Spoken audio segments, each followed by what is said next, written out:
தங்க மயிலுக்காக மீனாவும் ராஜியும் ஒரு பெரிய ரகசியத்தை மறைத்து வைத்திருக்கிறாங்க. அது மட்டும் இல்லாம மீனாவுக்காக சப்போர்ட் செய்து ஒரு வார்த்தை பேசினதற்காக தங்க மயிலும் ராஜியும் வந்து கடித்து வைக்காத குறையா பேசினாங்க. கோமதி பிரிக்க பார்க்கும் ஆளுங்க இப்படி மாறிட்டாங்கன்னு செந்தில் இதுவரை தெளிவாக கோவப்பட்டுட்டு மட்டும் இருக்கிறாரு. ஆனா மனசுக்குள்ளிருந்து அவர் வலிய புரிஞ்சு அவரோட பிரச்சனை பத்தி பேசினா கரெக்டா இருந்திருக்கும்.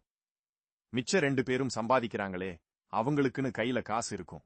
சரவணன் தான் மொத்தமா கொடுத்தாலும் கூட நீங்க காசு கொடுக்கிற விஷயத்துல யோசிப்பீங்க.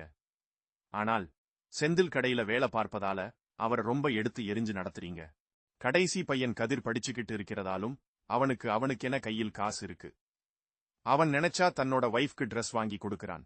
அந்த பொறுப்பெல்லாம் செந்தில்ட இல்லை.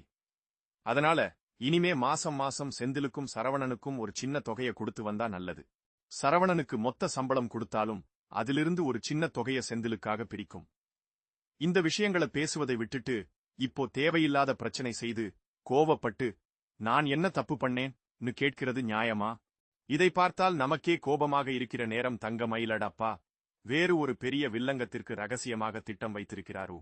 அவருடைய அந்த நடவடிக்கையால தேவையில்லாத பிரச்சனைகள் உருவாகி எல்லோரோட வாழ்க்கையிலேயே பெரிய பூகம்பத்தை ஏற்படுத்தும் வாய்ப்பு இருக்கு. தங்க மயில் வேலைக்கு போனா சர்டிபிகேட்டுகள் இல்லைன்னு தெரிய வரும். அது தனிப்பட்ட இன்னொரு பிரச்சனையை உருவாக்கும். அரசி கல்யாண டிராமா ஒரு பக்கம் ஓடிட்டு இருக்கு. இதெல்லாமே சேர்ந்து குமரவேலுக்கு ஒருவேளை கல்யாணம் நடக்க வேண்டும் என்று வேற ஒரு சிதறலான கதை ஓடிட்டு இருக்கு. சீரியல் ப்ரோமோக்கள், திரை விமர்சனங்கள், சினிமா தகவல்களை தெரிஞ்சுக்க எங்களோட சேனலா மறக்காம சப்ஸ்கிரைப் பண்ணுங்க.